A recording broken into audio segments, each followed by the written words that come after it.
अम्बेडकर जी ने दलित, आदिवासी, पिछड़े लोगों को जो आरक्षण दिया हुआ है, आरक्षण हटाने का साजिश चल रहे थे।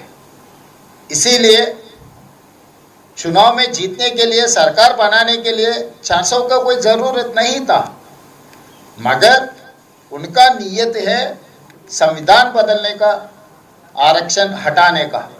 इसीलिए 400 सीट जीतने के लिए जो कोशिश किए, देश का जनता जागृत होकर, विपक्ष के दल इकट्ठा होकर उस दिन मोदी जी को 400 नहीं दिए, 240 दिए, तो एनडीए पक्ष को साथ लेकर सरकार बनाया। उनको ये पता हो गया कि इस देश के जनता जागृत हो गए, आगे कभी भी 2/3 मेजॉरिटी भारतीय जनता पार्टी को मिलना मुश्किल हो गए। इसीलिए वो संविधान हटाने के लिए, संविधान बदलने के लिए, आरक्षण हटाना है तो 2/3 मेजॉरिटी का जरूरत थे उनको, आज भी जरूरत है। इसीलिए सीट बढ़ाने का बहाना लेकर 850 तक सीट बढ़ाए, तो बड़े राज्यों में जहां जहां पर भारतीय जनता पार्टी का पकड़ है, जहां पर भारतीय जनता पार्टी का सरकार राज्यों में है, उसी राज्यों में, बड़ा राज्यों में उनको जितने सीटों का जरूरत है वो सीट पूरा वहीं पर मिल जाएंगे। तब 2/3 मेजॉरिटी लेकर संविधान बदलने का, आरक्षण हटाने का एक नियत लेकर लोकसभा में कानून लगाए। तो इसीलिए इस देश के जनता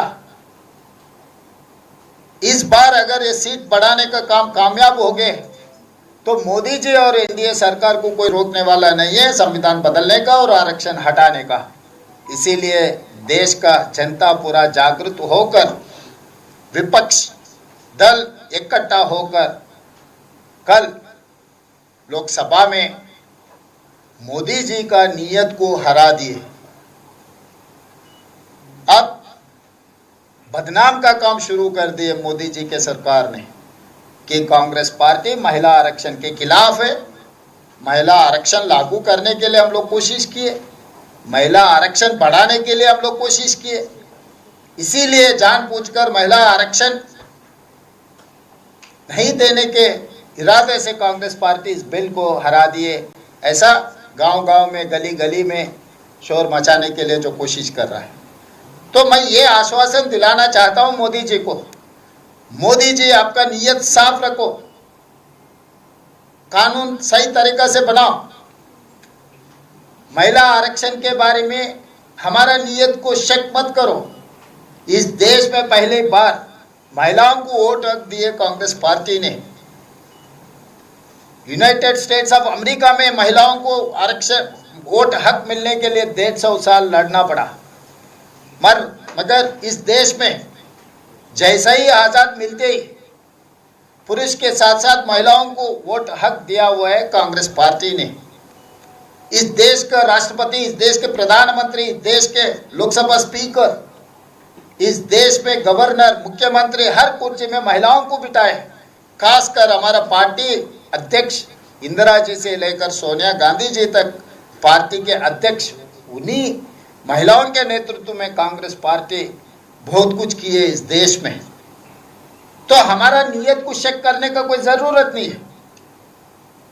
लोकल बॉडीज में महिला आरक्षण लागू किए राजीव गांधी ने। आज 50% जो urban local bodies, rural local bodies में जो महिलाओं को 50% आरक्षण मिल रहा है वो कांग्रेस के वजह से, ये भारतीय जनता पार्टी के वजह से नहीं मिला है। एक उदाहरण मैं देना चाहता हूँ। अप्रैल 6, 1980 भारतीय जनता पार्टी शुरुआत हुई, आज तक कुछ कम 50 साल होने वाले हैं।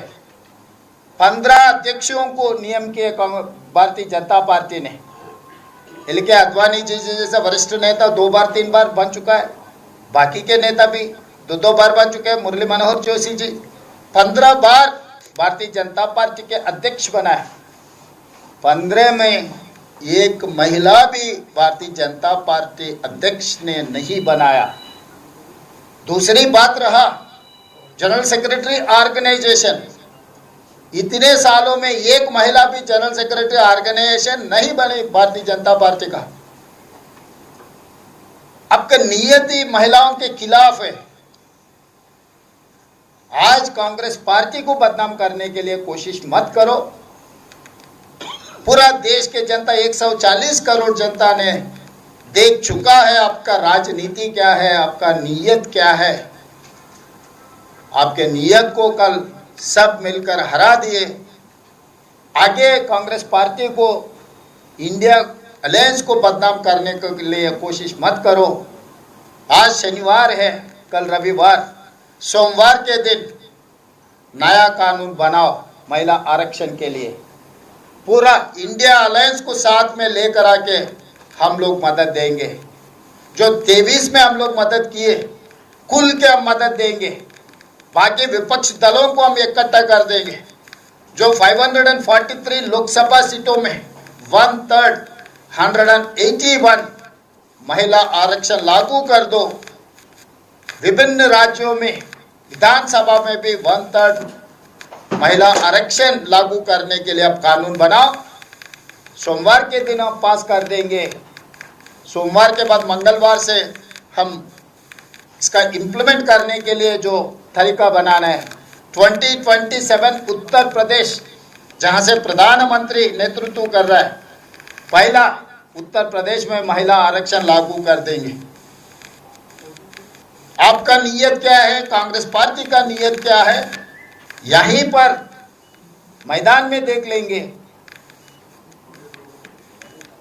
26 के बाद 27 उत्तर प्रदेश के विधानसभा चुनाव है।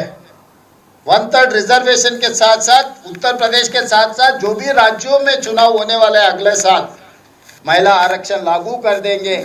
आने वाले 2029 लोकसभा तक रोकने का कोई ज़रूरत नहीं है। सोमवार के दिन कानून पास कर लो, मंगलवार के दिन से ये पूरा इम्प्लीमेंटेशन करने का आजकल डेटा रेडीली अवेलेबल है। वोटिंग डेटा भी रेडीली अवेलेबल है इलेक्शन कमीशन ऑफ इंडिया के साथ। पॉपुलेशन का भी रेडी है। जैसा 543 है, जैसा बाउंड्री से डिलिमिटेशन का भी कोई ज़रूरत नहीं है। 2011 का पॉपुलेशन पूरा तैयार है। 2009 में जो डिलिमिटेशन हुआ है उसी तरीक़ा से 181 1/3 ऑफ द लोकसभा सीट्स, और हर राज्य में जो विधानसभा के सीट है 1/3 2011